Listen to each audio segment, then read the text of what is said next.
From the desk of Success Loops Instrumental Inspiration, this is Brad Cunningham coming to you recorded. All right, so epiphany time regarding success, desires, making them manifest, attracting the SH we want to desperately experience. And so this is pretty deep, as I only know how to go. All right. So one thing that's clear today, today's message, loud and clear, was this. Ultimate creation is basically wave-making particle. In other words, it's formless. We have the deity we call God, and that super consciousness, as I refer to it, which is formless. It's a wave, it's a frequency, it's not a physical, tangible thing that creates the physical, tangible thing. And we pretty much, from a point of view, are all trying to make form from form, particle from particle, and the most divine source of creation is actually from the wave making the particle. So this kind of has quite a big effect, and I'll explain it when it comes to our manifesting, our creation, and trying to bring our desires to life. So here's pretty much the rule. The rule is that you create, you manifest, you reflect or mirror what it is you are being, and not what it is that you are doing. So no matter what you're doing, it's the sense of being that you are projecting at that time that you will get the reflection back reflected through your circumstances. Now that's pretty deep. So it's, you create, manifest, reflect, and mirror what it is that you are being, not what it is that you are doing. You're not a human doing, you're a human being. So now something that I've found that really frustrated the crap out of me was I'd be following all these success strategies, and I'd be doing them to the bloody T, and I'd be working my heart out, grinding, hustling, or they also, really pounding the bloody pavement. And what do I get from it? Jack shit. It's like, and it's really frustrating, and it kind of comes circular. It's like, geez, I'm preaching out all this stuff, and yet F all seems to be coming to fruition. And this is pretty much the answer that comes back. So even if you are following the steps, taking massive action, trying your damnedest to be positive, and pushing out all that energy, driving it, all in the right place, if it's coming from a place of resistance, and your being is still holding a scarcity or a non-belief, that's why placebos always work. Just if you believe it enough, you get an instant manifestation. And if you don't believe it, then it's the nocebo that no matter how hard you try and BS yourself into believing it, or trying to BS yourself into thinking you can believe it, then it does. What you will get reflected is the BS that's within, which is it's like, this doesn't sound comforting, does it? Okay, so now we know where the saying being the change comes from. You've got to literally be the change. You have to become it. You being the change. The saying isn't doing the change. It's being the change. So now that brings us to the point is, now, how do we practice being the change of that which we desire? There's the question. So I think in order we got to undo what we're doing wrong, we've got to look at what it's not. So let's take a quick dive in there. So we've got to observe where you're not being. So I made 3 points here of what you're not being, and these are normally, it's when you in a state of trying to avoid current circumstances, or you're looking at the current circumstances as wrong and that they shouldn't be here. It's more, all of these are actually more avoidance issues than anything else. Point 2, it's resisting where you are, being in a state of resistance. Though you'll know the saying, what you resist persists. Third point is forcing and manipulating the change you want into place. And that's doing the change, it's not being it.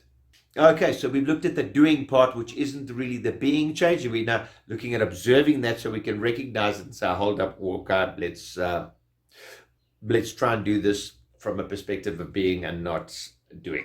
All right, and a quick insert here is, if you've got to also look at what you're being at that moment. If you're trying to be abundance, are you still having plaguing thoughts of scarcity? If you're desiring this, are you struggling with feelings of self-worth that I don't deserve this? Besides just looking at the resisting what's happening right now, you've also got to look at where your current belief systems lie. What have they been? Were you conditioned to that you might need to do a little bit of work? And often it's self-worth, because we don't believe we're worthy.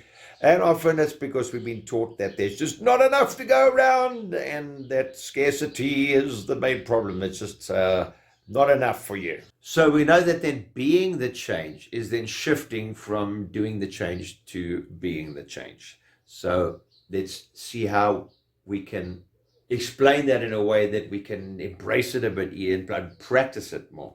So it's also kind of embodying the change, because if your being is in resistance to what it is that you're desiring, then you're not going to embody it. You're going to have that little what do they call it? The cognitive dissonance. Your BS meter is going to go. It's a question of rationalizing it in a way that it can resonate with you in a way that is not resistance. That is like, I can embody this, and that's not easy. So it's kind of becoming the change. Being the change is becoming it. So becoming something doesn't mean it's an instantaneous switch on. It can be a gradual change, transference, a gradual becoming.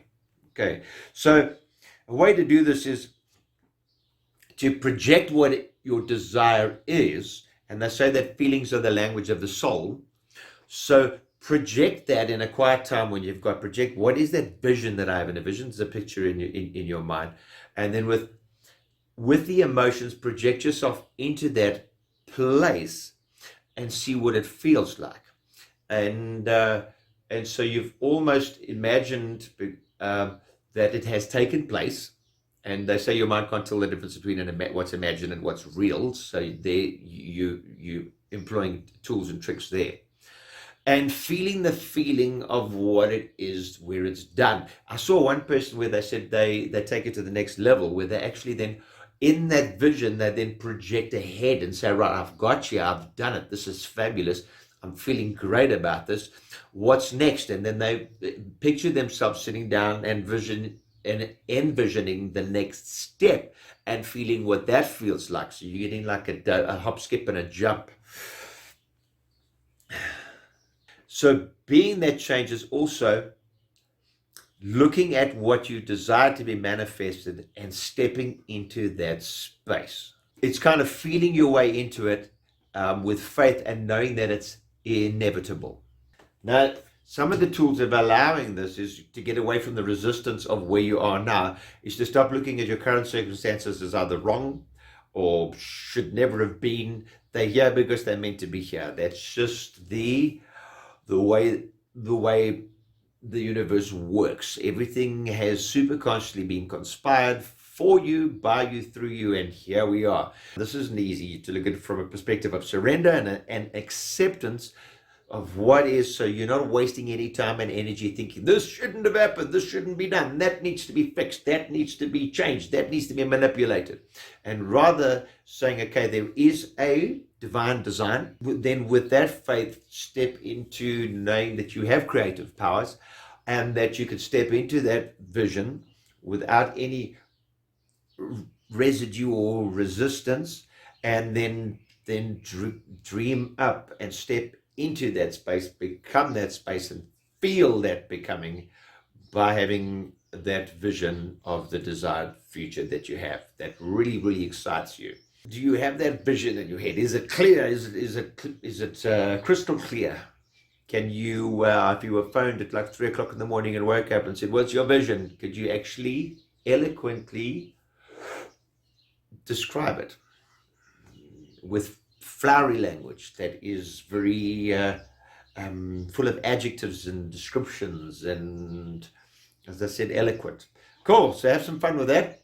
And yes, to some powerful manifestation, and not so much the hard doing, but the actual being. So now, if you're going to do something from a state of being, that's pretty much is pretty powerful, because if you can, then when you take, the last point is when you finally take the action and start doing the doing, and you've shifted your beingness, then all of that coming together will give you a much better reflection of your beingness as well as your doingness, and should bring you closer to making far quicker change, much better change, and that desired change that we all want to become, have, enjoy, and bask in.